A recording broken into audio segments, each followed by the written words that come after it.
کیا پیارا ماحول ہے، کیا نور والا ماحول ہے. آسمان والے فرشتے بھی تک رہے ہیں کہ محمد کی خیرات لینے والے کس طرح مست ہو کے آقا کی تابع ہو کے اللہ کی عبادت کر رہے ہیں. جب عبادت کر رہے تھے ادھر سے میرے مصطفیٰ کریم آ گئے. آقا جب آئے نا میرے مصطفیٰ، صحابہ نے تصویر اس طرح تصویر کی. صحابہ نے اس کے صدیق اکبر کو پتا چل جائے آقا تشریف لے آئے ہیں، تاکہ صدیق اکبر پیچھے ہٹیں، آقا مصلی پہ چلے جائیں. آپ جب اس طرح یوں کیا صحابہ نے یوں کیا تو صدیق اکبر کو محسوس نہ ہوا.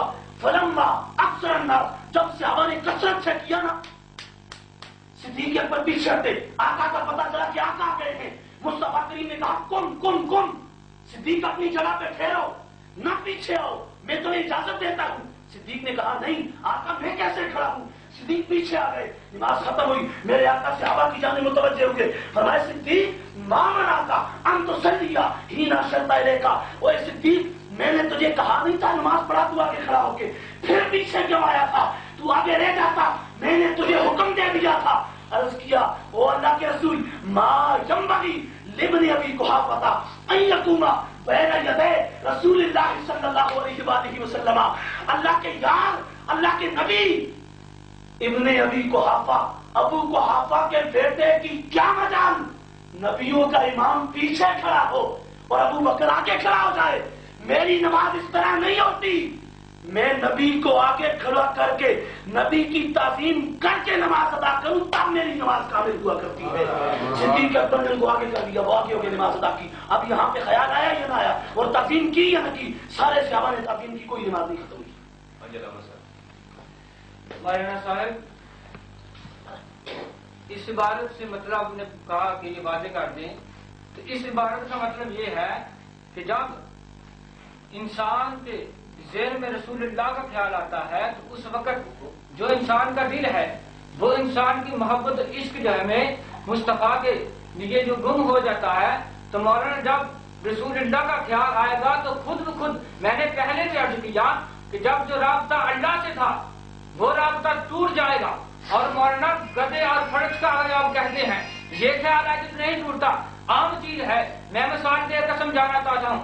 آپ کے ساتھ عام بندہ آڑ کے مل جاتا ہے، سلام لیتا ہے، بیٹھ گیا تو رابطہ تو نہ ٹوٹا گفتگو کا ہم سے. اس طرح آڑ کے بیٹھ جاتا ہے، میں آپ سے گفتگو کر رہا ہوں، اس کا رابطہ نہ ٹوٹا. اسی طرح مصطفیٰ کا جو رابطہ ہے وہ اگر آ جائے، وہ عشق یہ کہتا ہے اب مصطفیٰ سے اب تم گفتگو کرتے رہو تو رب کا رابطہ ٹوٹ جائے گا. مولانا کیسے آپ ثابت کر رہے ہیں؟ معراج المومنین کا یہی مطلب ہے کہ اللہ رب العالمین سے رابطہ نہ ٹوٹے اور مصطفیٰ سے نہ جڑے. مولانا گدے اور فرش کا جب بھی خیال آئے گا تو اس کا یہ مطلب نہیں کہ رب تعالیٰ سے اس کا رابطہ ٹوٹ جائے اور مصطفیٰ کی آنے سے یہ تسلیم ہوتی ہے. تو یہاں سے مراد جو ہے اخارت ہے. جب بندہ مصطفیٰ کے آ جائے گا تو اللہ رب العالمین کی جو تقسیم ہے وہ کم ہو جائے گی، مصطفیٰ کی زیادہ ہو جائے گی. اس کا پہلے جواب دے، آگے کس جانا جواب آپ اچھا جواب اس عبارت کا اب میں نے آپ کے سامنے صراحتاً پیش کر دی.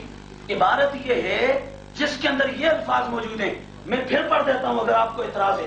صفحہ نمبر 97 یہ میرے سامنے موجود ہے. مولانا صاحب اپنے گھر میں بیٹھ کے باتیں کرنا تو بڑی آسان ہوتی ہیں، لیکن میدان میں آ کے وہاں بات کرنا معنی رکھتی ہے. آپ کے لوگ چیلنج تو بڑے بڑے کرتے ہیں.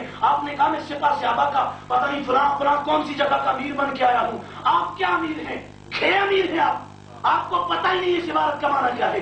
اس عبارت کے اندر لکھا ہوا ہے خواہ رسالت مآب کا ہی کیوں نہ خیال ہو، اپنی ہمت کو اپنے خیال کو ان کی طرف لگا دینا. اپنے بیل اور گدے کی صورت میں مستغرق ڈوب جانے سے معاذ اللہ نبی کا خیال برا ہے. یہ صراحتاً الفاظ موجود ہیں کہ نبی کا خیال نماز میں گدے کی صورت سے برا ہے، گدے کے خیال سے برا ہے. اور جس نبی نے ہمیں نماز سکھائی ہے، جس نبی نے نماز اللہ سے لے کے آ کے ہمیں عطا فرمائی ہے، جس نبی نے ہمیں نماز کا طریقہ بتایا ہے، ہم کہیں اس نبی کا خیال نکال دو. میں یہ پوچھتا ہوں کیا جب آپ کہتے ہیں اللہ اکبر تکبیر ہاتھ اٹھاتے ہیں، یہ ہاتھ اٹھانے والا طریقہ آپ کو اللہ نے دکھایا ہے؟ مولانا صاحب ادھر توجہ، یہ اللہ نے دکھایا ہے. یہ کس نے دکھایا ہے؟ اللہ نے تو کہا aqīmu الصلاۃ، نماز پڑھو، طریقہ نہیں بتایا، طریقہ فرمایا نماز پڑھو، لیکن قیامت تک نماز پڑھنا اس طرح جس طرح میرا یار تمہیں نماز پڑھ کے دکھائے گا، اس طرح نماز ادا کرنی ہے۔ اب کیا ہوا؟ aqīmu الصلاۃ، نماز قائم کرو۔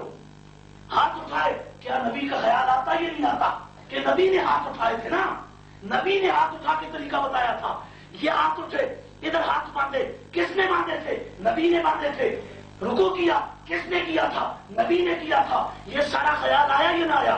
پھر اس کے بعد صحیح بخاری کی حدیث میں آپ کے سامنے پیش کر رہا ہوں، صدیق اکبر مصلی سے پیچھے آئے، کیا ارادہ تھا دل میں ان کی کیا خیال تھا؟ کہ آقا کی تعظیم ہو جائے، رسول آگے چلا جائے، میں پیچھے آ جاؤں تاکہ نبی سے آگے نہ کھڑا ہو جاؤں کہیں اور میں بے ادبی نہ کر بیٹھوں، نبی سے پیچھے آ جاؤں۔ ابو بکر کا عقیدہ تھا کہ نماز ہو رہی ہو، تعظیم مصطفی نہ ہو، بندہ جہنمی بن جاتا ہے، اور اگر نماز ہو رہی ہو، اللہ کی عبادت بھی جاری ہو، نبی کی تعظیم آ جائے تو وہ نماز اللہ کی بارگاہ میں شرف قبولیت کا درجہ پھیل جاتی ہے، وہ نماز قابل قبول ہو جاتی ہے۔ اب اس عبادت کے اندر یہ موجود ہے، آپ دیکھ لیں ابھی تک وہ اس بات کے یعنی تسلیم نہیں کر رہے کہ یہ عبادت کفری ہے، وہ بار بار یہ کہہ رہے ہیں کہ اس کے اندر کفر ہے ہی نہیں، اس کے اندر کفر ہے ہی نہیں، اس عبادت کا معنی وہ نہیں جو آپ لیتے ہیں۔ معنی کیا ہے؟ پھر وہ معنی سمجھاؤ نے کیا معنی ہے اس عبادت کا؟ اس عبادت کے اندر صراط لکھا ہوا ہے، نبی کا خیال معاذ اللہ گدھے کے خیال سے برا ہے۔ وہ بے غیرت قسم کے انگریز لوگ جنہوں نے نبی کے خاکے شائع کیے، ہم نے ان کے خلاف جلوس نکالے۔ تمہیں نہیں پتا یہ لوگ یہاں بیٹھے تمہارے پاکستان میں، اور ان لوگوں کو جرأت کیسے ہوئی؟ ان کو پتا تھا کہ یہ فاقہ کش موت سے ڈرتا نہیں، ذرا روح محمد اس کے بدن سے نکال دو۔ فرمایا کہ یہ موت سے نہیں ڈرتا، یہ مومن اس کے بدن سے عشق مصطفیٰ نکال دو، اس کے بعد بزدل ہو جائے گا۔ ان لوگوں نے کتابوں میں لکھ دیا، انہوں نے پڑھ کے بہت ہی بے ادبی کرنے لگ گئے۔ سب سے بڑے گستاخ، بے ادب اور سب سے بڑا دنیا کا فرار، اس کا نام مسلک دیوبند اور وہابی اور نجدی ہے۔ مولانا صاحب، یہ تو ان کی کتاب ہی نہیں ہے جو آپ جس سے بات پیش کر رہے ہیں، یہ تو ان کے ملفوظات ہیں۔ سید احمد شیخ صاحب کے یہ ملفوظات ہیں، ان کی کتاب ہی نہیں، یہ آپ نے کہاں سے لے آئے ہیں؟